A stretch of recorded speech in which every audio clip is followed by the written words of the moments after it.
Hello and welcome to the February 26th edition of the DRF Players Podcast. I'm your host, Peter Thomas Fornatale, back with you, flanked on either side by the regular contributors to the Friday show. On my left, it's at DRF Formulator himself, Mike Hogan. And on my right, not via Skype, not from the planet Texas, but from right here in New York City, in the shadow of the Chrysler Building, Jonathon Kinchen making a New York appearance. How are you doing, Jonathan? It's a little bit chilly outside, but you know about it. What brings you to town, anyway? It was kind of a three birds, one stone situation. I know that I've been wanting to get out here to do this, live, and then also my brother, who some people know is a DJ. He's playing tonight, so I came to watch him, and then the Monmouth tournament tomorrow. So I figured three excuses to get out here, and so I went ahead and made it happen. Where is MK playing tonight? Flash Factory, I think. Okay. That's the name of it. Flash Factory. Sounds it's supposed to be pretty new. Somewhere cool in downtown, or even in Brooklyn. Where no, I think it's in Manhattan. I'm pretty sure it's on this side, but yeah, it should be interesting. It'll probably be a late night, so the tournament could be a little interesting tomorrow. But you better get your work done. You better get your work done today. I want to see you cloistered away in one of those carols out there, handicapping horses. Mike Hogan, what's going on with you? Well, I don't know if you noticed, I've been periscoping since we started. We got a few people joining. Nice. I just figured. Hello, everybody out there in the Periscope world. Might be a little fun to kind of tease the podcast, especially since we had Jonathan in studio. So, it's good to see you in person, Jonathan. It's been a while. It's always fun. Yeah. I like this idea of the podcast going out live via some form of social meta, media. Yeah, perhaps something like that. Will, maybe that's an idea we should tuck away for future use. But maybe if we do it regularly, we can kind of get some engagement, some questions that we can answer on the podcast. Might be kind of fun. We had a ton of fun at the NHC with Periscope. It was really Matt Bernier's brainchild, and honestly, I think some of the most fun coverage of tournaments that I've ever participated in were those few minutes during. I think we do it during the mandatory races, and for example, after Jonathan comes over, and you kind of had the lay of the land at that point on day three. The big Paul Matisse winner in the run-up to the final table was reported live on Periscope from Jonathan's mouth while we were doing it. It's a cool way to get up-to-the-minute stuff, and I see us doing more of it. Maybe we'll do a little bit from Monmouth tomorrow. I think I'll head out there and join you for that contest. Always a very strong contingent of players on the New Jersey circuit, and I'm sure that'll be the case tomorrow. And Brian Skirka, who runs the show down there, everybody speaks very well of his prowess at running a tournament. We got a special feature we're going to do today on the show, and hopefully, if this works out well, maybe it becomes a regular thing. We're going to take a look back at an older Kentucky Derby before we delve into the public handicapper races, and this was Mike's idea. And I think it's a really cool idea. But tell me a little bit, Mike, about how you thought of this idea and what you hope we'll learn from this experiment. Well, it came up when I was talking to a couple guys here, Jake Luft and Charlie Zeggers, and we were talking about the 2005 Derby, and I was saying, boy, Bellamy Road was one of the biggest bet against as a favorite, in recent history, and they were like, why? And so I tried to recreate the PPs to show coming into the race. He had this huge buyer. It was a lone lead, and I said there was going to be other speed. So we started talking about the race, and they're new enough racing fans that they weren't around and following racing really actively at the time.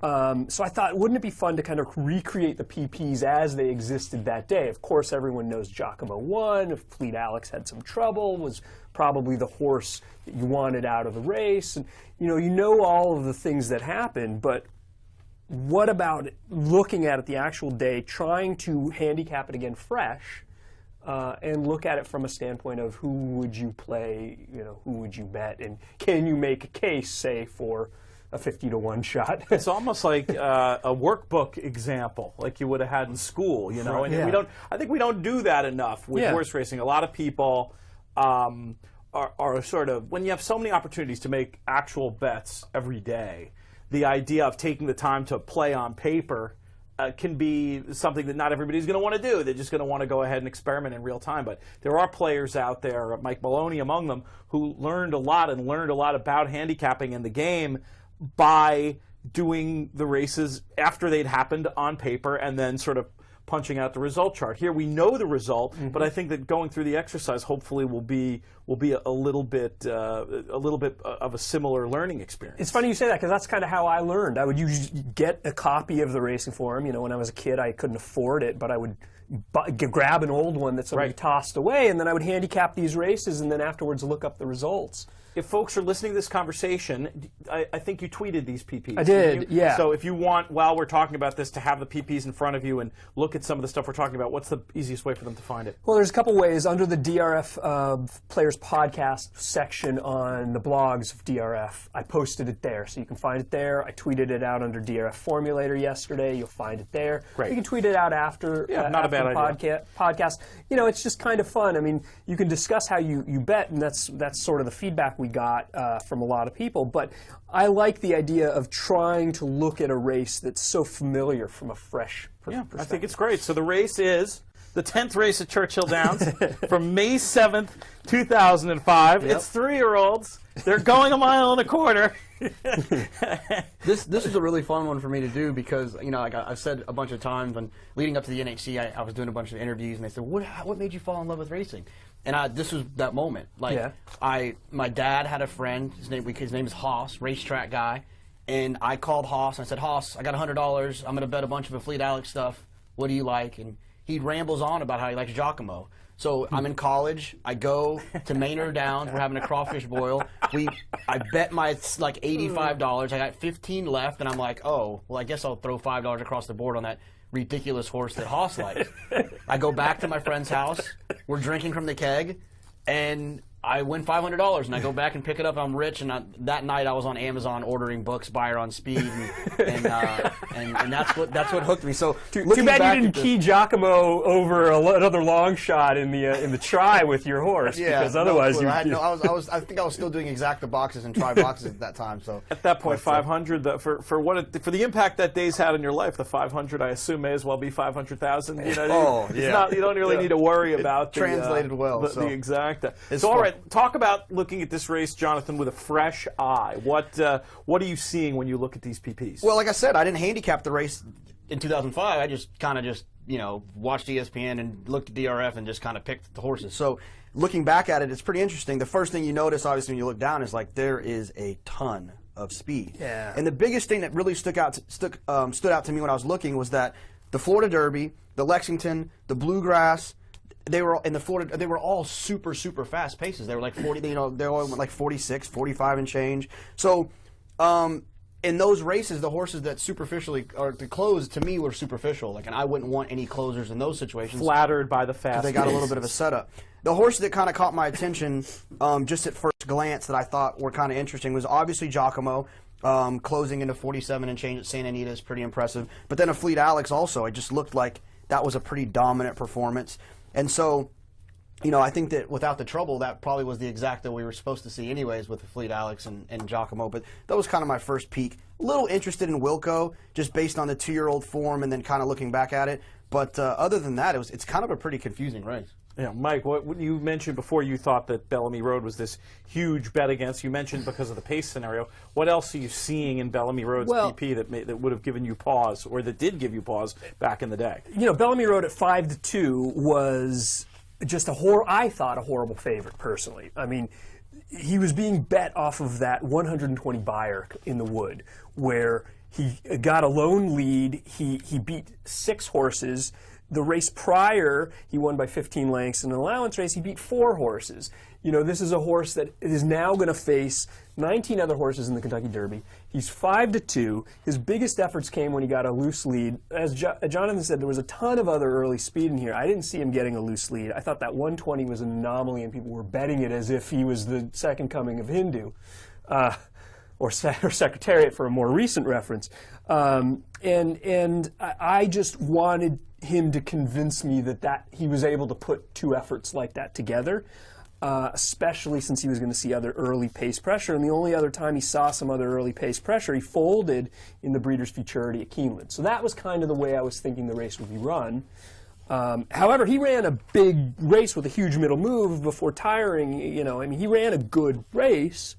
Of course, he ran unbelievably well, but I mean, you know, that's where we talk about just obviously how you sort of have to let price be your final deciding factor in so many of these cases. I'm trying to remember, I was talking to you the other day about the race and looking back at it and trying to piece together my difficulty, in trying to handicap it as if I didn't know what was going to happen. And you said, well, why don't you talk about, how you played the race back in 2005? And I'm thinking to myself, I can't remember what I had for breakfast. I'm going to remember what I did in the 2005 Derby. But I do, as I looked at the PPs, some things came back to me. I remember, not quite sure why, looking at it now, but I remember I had a little bit of interest in High Limit for Bobby Frankel, and I also remember, I think my ultimate pick in the race was High Fly for Nick Zito. The High Exacta. Yeah, I was going for the High Exacta back then. This was the last Derby I was at, actually. I haven't been, gosh, it's amazing how long it's been. Susan and I used to go every year. We went basically every year between... we went every year between 99 and 2005, though we missed Smarty Jones. 98, I should say. Real Quiet was the first one we went to. And this one I was working, because 6 Secrets of Successful Bettors had just come out. So we were down there, and the guys doing publicity for the forum, I think the forum had just had new ownership, and the guys doing publicity were like on triple speed. I think I was on every television station and radio station in Louisville. That's the easiest time to book a horse racing guest was that week. We even did a little ESPN segment about this race, as I recall. Wow! But it was star power. So tell me now, if I assume, since you encouraged me to do this exercise, that you were able to do it successfully, Mike. Well, looking at this race as if it were for the first time, where do you end up going? I still end up going where I went in the actual handicapping of the race, which was a Fleet Alex was my top pick. I was not smart enough to include Giacomo. He was a horse that I thought at the time was maybe better as a 2-year-old. I wasn't convinced that he really was this kind of level of class as a 3-year-old. I just wasn't sure he was good enough. I certainly didn't see. I knew there was a lot of speed, but if there was a pace meltdown, I wasn't really looking to him as one to capitalize from it. He was one I just kind of ignored, and the bettors told me I was smart to do so.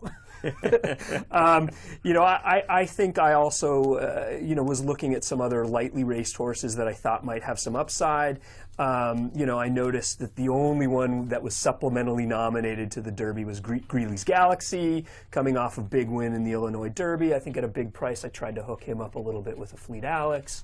And I, like you, liked the High Fly and High Limit combo as well, and thought that there might be something. So I kind of did some exactas. I wasn't really a big bettor back then, but I did a few exactas with them in a Fleet Alex.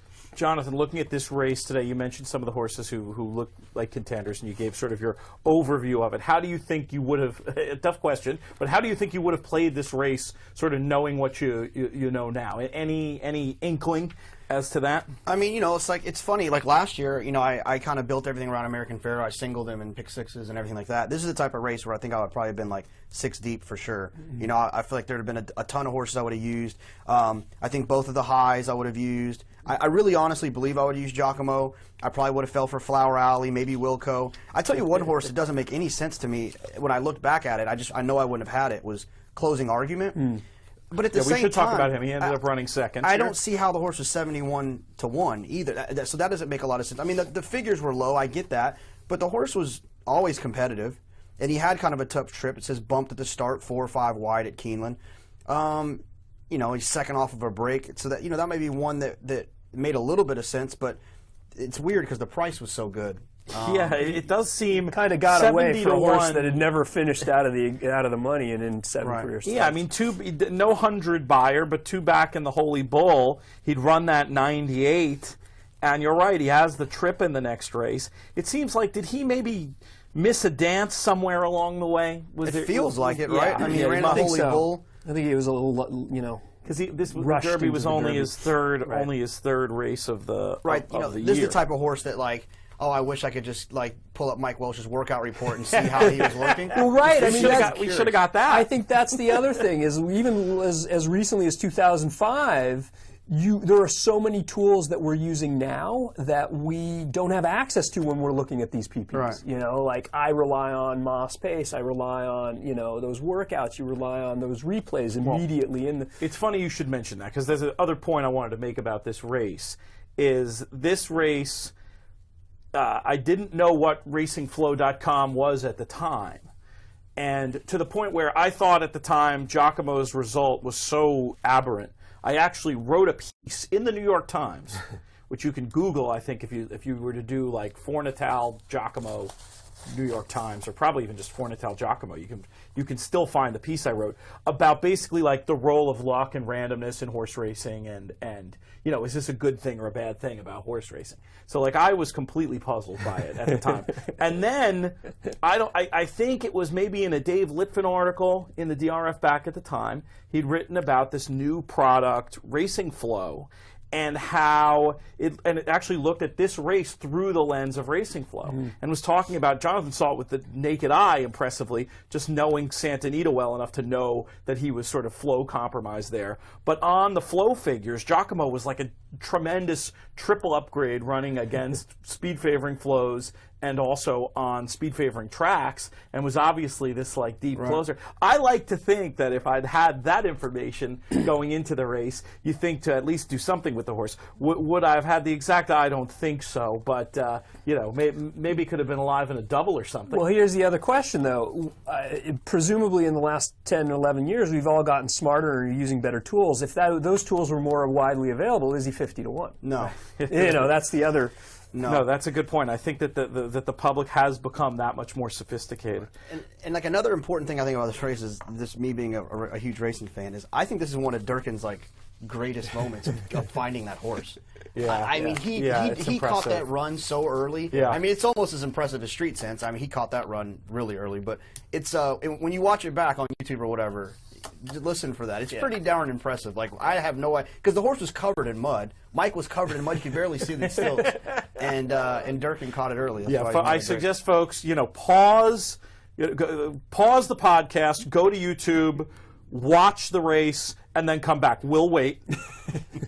Okay. Amazing stuff, right? Yeah, it's really, really cool. I think my dream for this segment, to really get it rocking and rolling at some point, will be if we could somehow get the call and or video. And I think the idea is to do one of these a week. Every Friday we'll pick one every Friday leading up to the Derby. It's kind of fun. It's a little way to play along at home too. Excellent. All right, we will segue to the next segment of the show. I believe we have another guest joining us. Is that right, Mike? That is right. And there he is, Mr. John Perrotta, who you know from the Steve Bick Show, potentially, who you know from his wonderful writing, who you know from having had just about every job there is to have on the backstretch. And John, how are you doing today? Great. Nice to talk to you, Pete.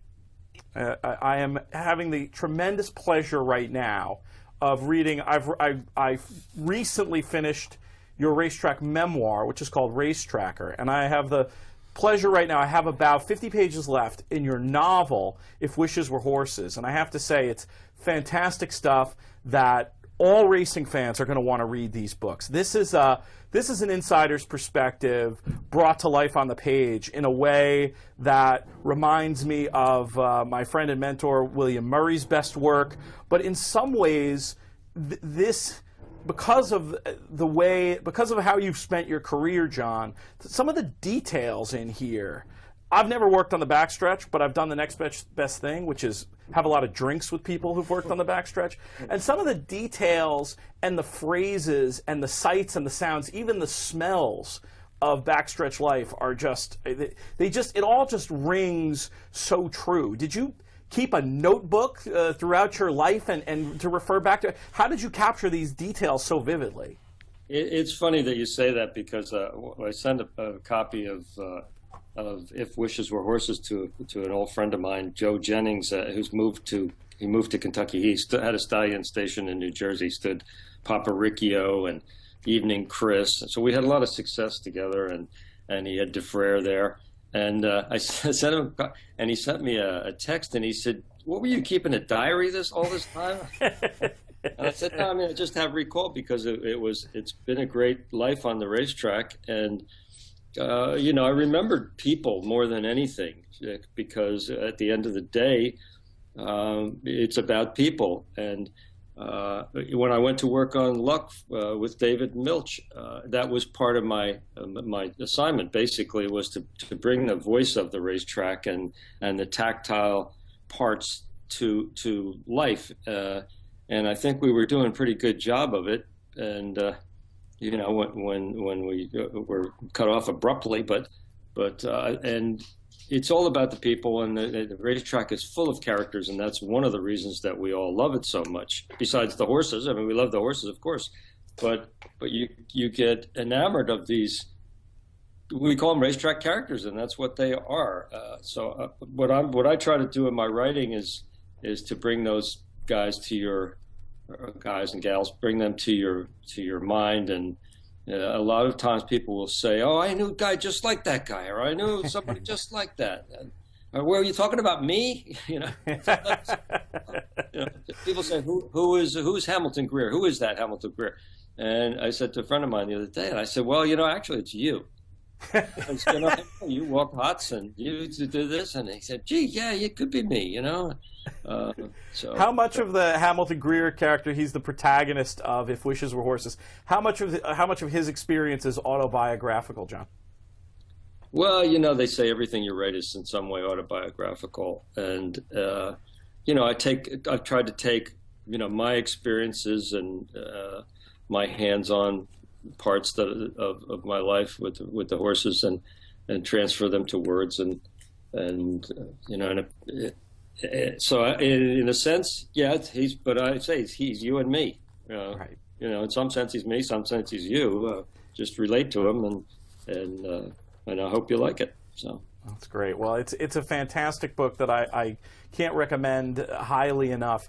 It's such different type of writing, doing the nonfiction versus fiction. I mean, it's you're really using different tools in a writer's toolbox. Which one did you find yourself more naturally inclined to do? And I feel like you've succeeded at both of them. Which one came easier to you? Well, I mean, I'd consider myself a writer of fiction. That's the reason that I worked with David on Luck, and it was just such a wonderful experience. I felt like I got a master's, at least an MFA, sitting at the feet of one of the great writers of all times.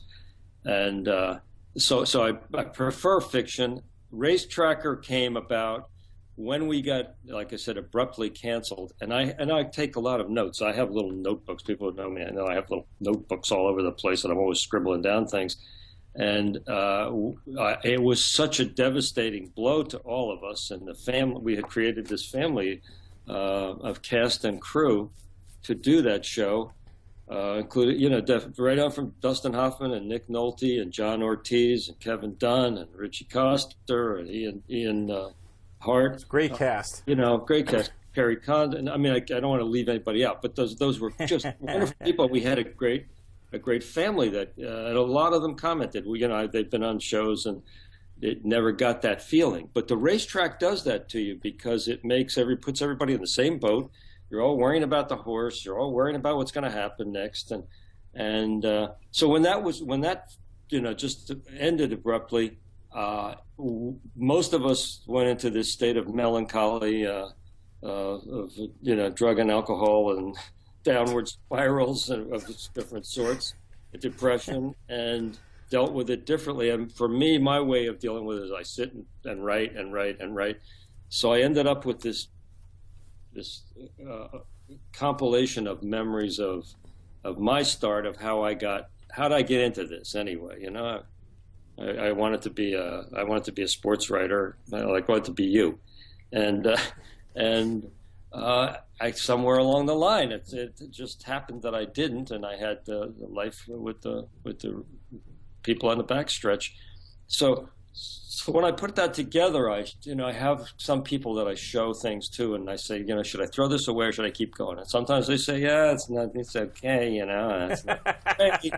So I've heard that once or twice, yes. Yeah, you've heard that. And that means I chuck that one right in the can, seen again.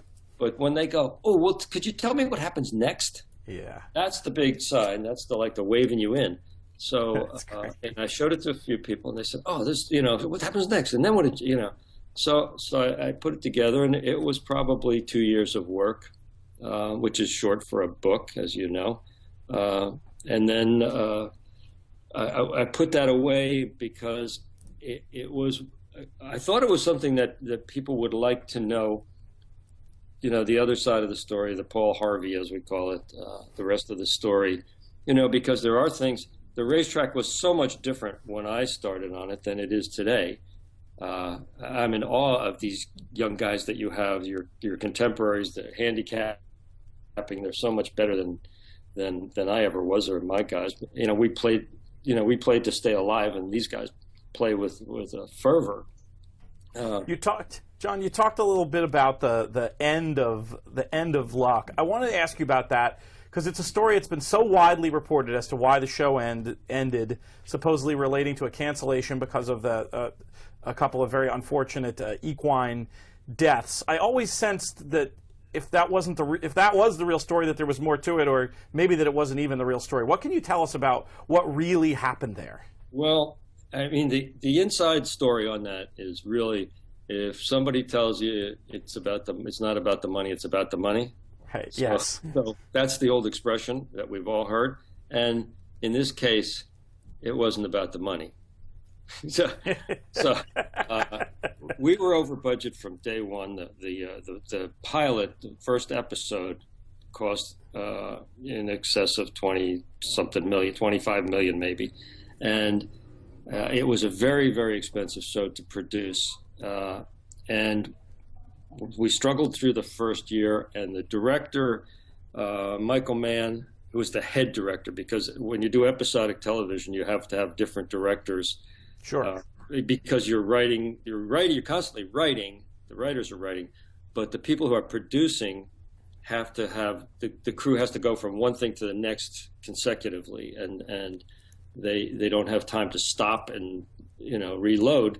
So you like I said, you have different directors. But Michael was in charge of all the directors. So we had wonderful directors, Terry George and Alan Coulter. Alan Coulter's an awesome director, and Mimi Later. You know, we just had great directors. But Michael, you know, he did great work with Last of the Mohicans, and he's a wonderful director. But he wants light, sound, action all the time, and he wants authenticity to the degree that he's one of those guys that whatever he saw got an unlimited budget and went over it right away. so the famous figures in the Hollywood world. Yeah, and he and David, you know, are both very AAA type of personalities. They were both in charge, and so there would be going back and forth, and it's like building a house. The house, you might have a plan to build a house, and it's going to cost so much, and you'll be fine. You'll come in on budget if you build it that way. But if you start making changes along the way, you change this, you change that, pretty soon your house is over the budget, and that's what and there were internal things going on at HBO, I believe, at the time, where executives were moving in and out. And there's an old thing in Hollywood where you don't want the guy that preceded you to have a success on your watch. So a couple of the changes that were made there, we had fans of the show originally, and some of them got moved out, so we didn't have the support. And then when we came out for the second season, and we were over budget the first week, very easily, that gave them the opportunity to look for the door on any chance they could get. Now, out of those, I want to make something really clear here, Pete. Out of those races that you saw, and we obviously got better and better as it was going on, there were 2 horses that died on the track. One of them took a bad step, fell and fractured his shoulder. Another one it didn't break his cannon bone, broke a femur, which is a very, very odd occurrence in a racehorse. Yeah, and so they were vetted and revetted and checked before they went out and came, and they were only allowed to go so many times, so many shots. we did probably 5,000 simulated races. That's going like no more than 3 furlongs in a gallop out. So it was mostly an eighth to a quarter and a little gallop out. David Nooch who was one of the riders. He was on the first horse that died on the last day of the first season's filming. And he said, John, the horse just took a bad step and fell and landed on his shoulder. You know, that was it. So I'm talking about 2 horses that died out of 5,000 basically races that were in race situations. The last horse that died, the one we call the straw that broke the camel's back, was a horse that was walking back. He had been checked by the vet to be okayed for racing, for work that day, and he was on the dirt walking path at Santa Anita, and something spooked him. He reared up, and the guy that was the groom that was handling him was an old hand, excellent groom. He held on to the shank, and the horse, the ground broke out from under him. He fell over, hit his pole. So if you know anything about horses' physiology, that's the soft spot, like the soft spot on the top of a baby's head, and horses Sure. don't have it. So when he hit that, he bled out from that, and it's like instant, That had nothing to do with racing. It could have happened to any horse at any time. And, had he been in, but it was construed that the horses were being, weren't being taken care of. That nothing could have been further from the truth. Matt Chu was our trainer, wrangler, they call him in the movie business. And he treated those horses. They looked like they were in a Lucas barn. They had straw up to their knees. They had the best feed.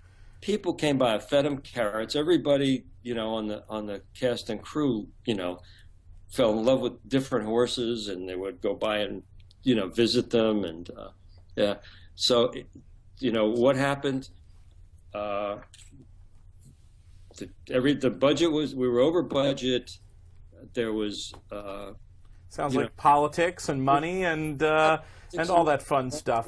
But to do. Peter would like to take credit for it, but they just they rattled the cage of that TMZ, which is kind of like a tabloid show. Sure. And they make everything sound like it's the end of the world, and they just jumped on it and gave the guys that didn't want the show on their watch. They gave them a chance to pull a plug, and it cost them a lot of money to pull a plug.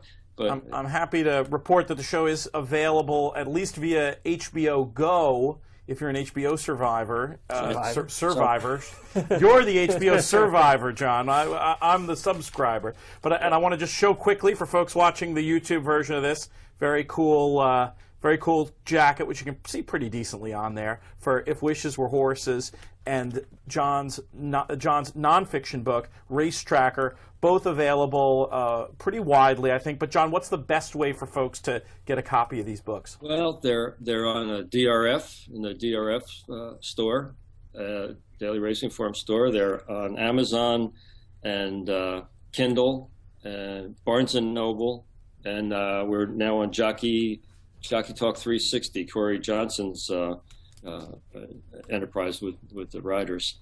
So, yeah. Very cool. Those are the best ways. I guess Amazon is the easiest.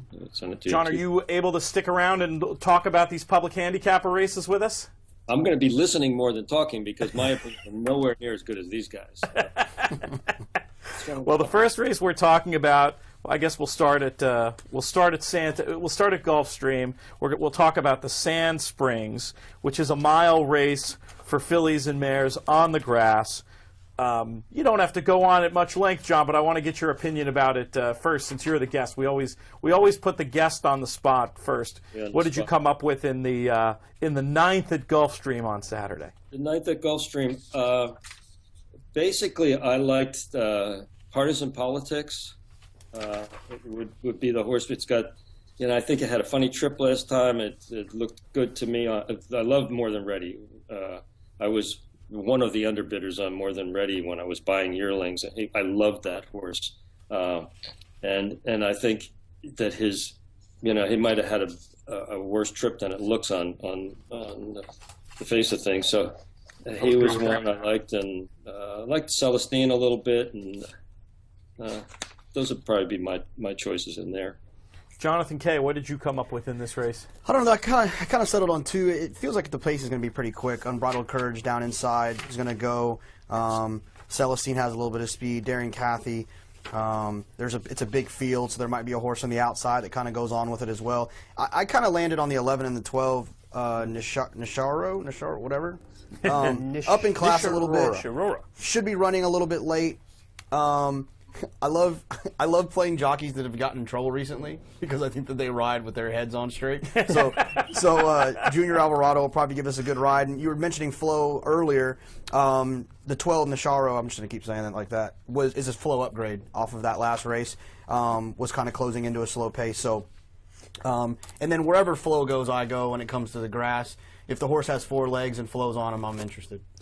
Question for you, because I looked at that last race, and the comment line says lacked room at the quarter driving. Right. I couldn't find any trouble there. Did you see what they were referring to? Because to me it didn't. It seemed like she was kind of always clear. So this was my. I didn't watch the replay yet, but I did. You know. It's like almost an automatic bet for me when a horse closes in a slow pace. Okay. And is against the flow. Sure. It's like I don't really. That's an upgrade. That's like great. Yeah, I'm glad someone thought he got in trouble. I actually wish it wasn't there because now the horse is going to be bet. Yeah. But in my note I wrote "imagine trouble" because I didn't see it. I mean, there might have been, and it was just for maybe a split second. Maybe she hesitated, but. Are you concerned at all about the layoff lines? That was something I noticed there with Nishirora. Not really. I mean, she's been working. You know, I think she's got 3 turf work since then.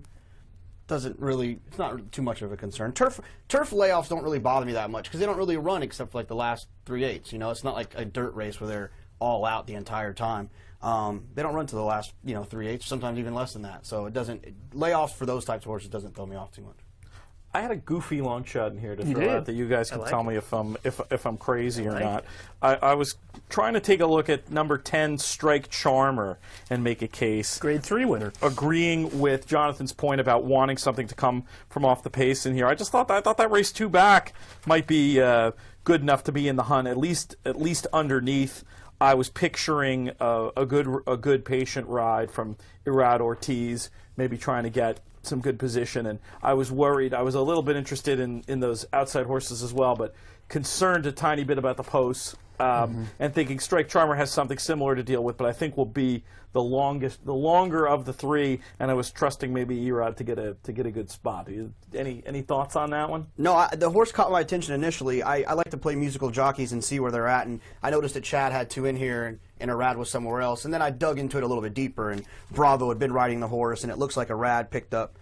Bravo had been riding Hope Cross, right, and then Arad looks like he filled in for Javier on Partisan Politics, so I slowly backed off of that theory, but no, I have no problem with that at all. The horse seems to fit. And, like I said, she's a Grade 3 winner, and that race 2 back was a very good optional claimer. Carrie Bell came back to flatter the effort and won a stakes race down at Santa Anita. She's interesting. I think you're right that she'll get a pace to close into. There's a lot of speed in here. For me, I kind of went with Chad's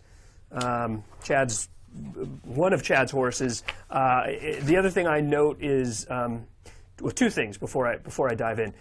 As a listed stakes race, this is a very, very tough one. There are 8 stakes winners in here. This is almost a graded stakes field. Most of them have run recently in graded stakes, coming out of graded stakes. So this is not your normal $100,000 listed stakes.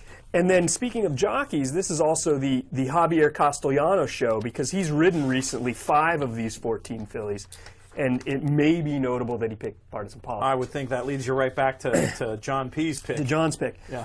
However, I wonder if she's maybe going to be too short of price. Coming off those last 2 efforts, she needs to convince me at a shorter price that she can run with the older mares.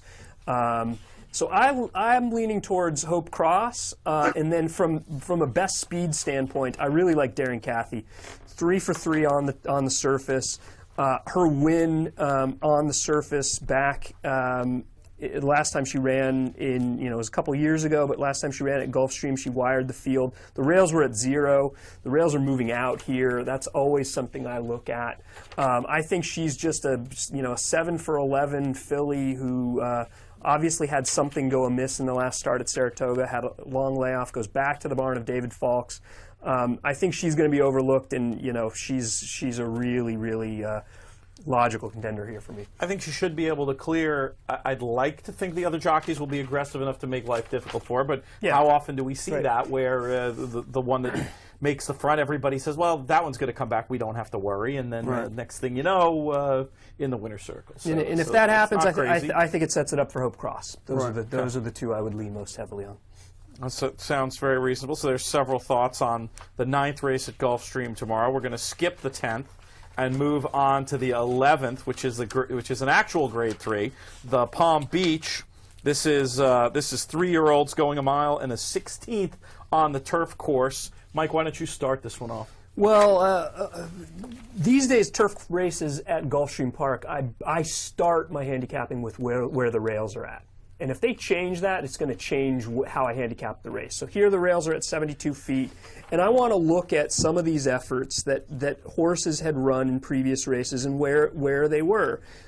Just to stop you for 1 second, Mike, to explain to folks who might not know why you think that's so significant and what the difference is with a rail setting at 0, like you had referenced before, as opposed to 72 feet, which this race was. It's a good point. So unlike at Saratoga, where they have 2 separate turf courses, Gulfstream Park creates a number of different artificial turf courses by moving the rails throughout the day. So rails at 0 means that they're going to be running closer to the actual rail, and they're going to be running on the inside of the course.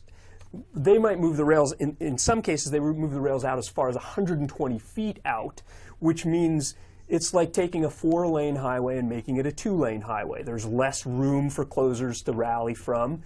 It also potentially gives those horses on the front end, they're running on a part of the track that isn't normally run on, so, in theory, it's not chewed up as much, and it often seems to help the front runners. So ones that close well and make up ground in those races where the rails are really far out, those are, Jonathan, as you mentioned, what I would consider flow upgrades. Regardless of the pace, horses that can close really strongly when the rails are far out, those I give an added look to. And then conversely, ones that hold on really well when the rails are at 0 and they're setting the pace, or are convincing winners at those, when the rails go out, I feel like they get even a larger advantage. And if you're wondering where Mike's getting that information from, it's not in our classic PPs, but if you use Formulator, there's a setting where you can turn on what those rail settings are. You can also keep track of it manually, but I don't recommend it if you can just use Formulator. You might as well. But I'll continue with your analysis of the Palm Beach. So with that in mind, I landed on number 10, Giant Run. Wired the field, looked really good last out, breaking his maiden. The only other time he ran on turf, he also ran really well against and finished second to a horse for Chad Brown, who was a first-time starter named Catapult, who immediately was entered in and ended up too far in the oversubscribed list for the BC Juvenile Turf that he didn't even ship him. So Catapult then took the winter off. He's now started working again, but I think Catapult could be a really, really good horse.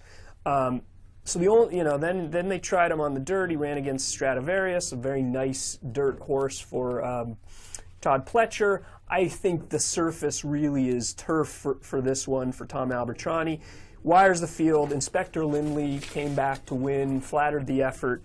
The figures fit. It's a little bit of a class up. It's his first time facing winners, and he's doing it in a graded stakes, so that helps the price. But I think he could be a legitimate horse here. That's a good case. I thought there was a ton of speed here, and it led me to look in the direction of a closer. My pick at the moment, anyway, is Chad Brown's Converge, the New York bred with Castellano in the irons, who I could see getting a really, really good setup here. Had the big trip in the debut race, won anyway, and then came back to run pretty well. Granted, with a bit of a setup in the second race at Belmont, but now going from age 2 to age 3. I expect to see a pretty good effort from this horse.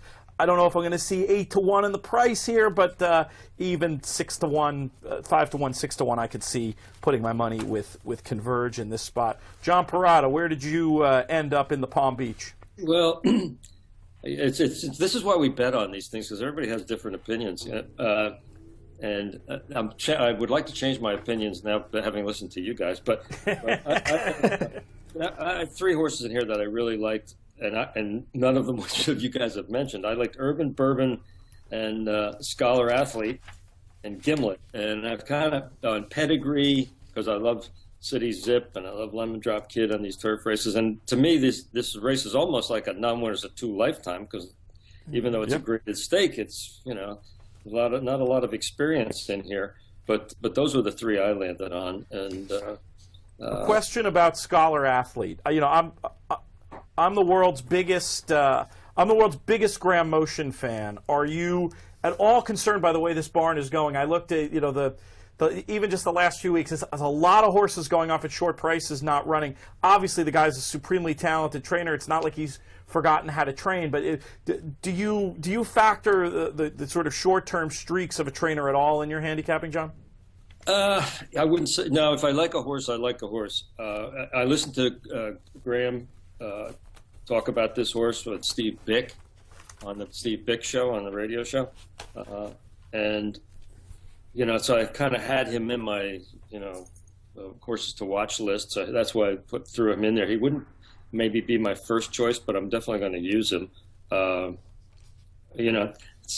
To answer your question, no, I don't really, Gotcha. You can go cold, but if you try to follow streaks and try to beat streaks and things, you better just focus on the horses. Otherwise, I don't think that's bad advice. Jonathon Kinchen, what do you think here? I've let us meander off the path. We've got about 10 minutes to finish this race and do the other 2. I'm pretty quick here. I think Converge is interesting. I think it's very interesting because the 2 horses that I want to bet, Javier got off of 1 for Todd. And as long as this race is going to be run in South Florida, I'm probably going to side with Todd here. I think Azar is going to take a lot of money. He drew the 14, and because of that, I can fade that horse, and if he wins, he wins. But I think that Kismet's Heels and Gimlet, they're coming out of the same race. Their last 2 works have been on the same day. I'm going to reserve judgment on who I'm going to use until I see Mike Welsh's report. I'm guessing they've been working together, and if one of them is outworking the other, then I'm going to take that one. Excellent. I like that. All right. We'll stay with you, Jonathon, for your analysis of the Fountain of Youth, a short field, but a really interesting betting race, 1 mile and a 16th. It's a grade 2 for 3-year-olds. Yeah, this is one of those races where, Mohayman's supposed to win, but, you're not supposed to bet him. And what price do you think he's going to be? I'm bad at this game. I have to, refer to some of my mathematical friends for that. I'm really bad at it. I'll say something embarrassing.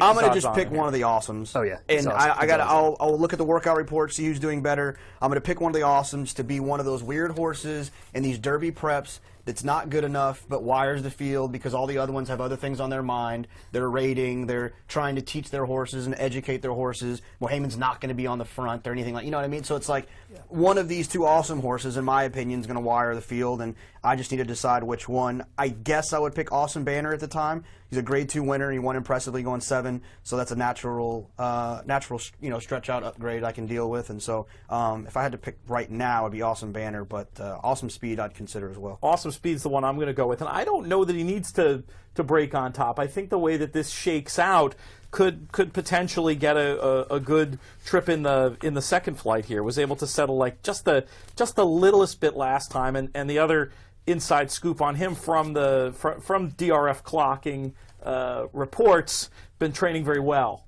really well. So Awesome Speed, I think, is where I'm going to go. John Perrotta, what's your take on the Fountain of Youth? Well, Moyaman I saw him run last time. I saw him in the paddock and everything. And if he holds anything, it's like it's his to lose type of thing. But if I'm going to bet on anybody in the race, which I probably won't, it would probably be Awesome Speed.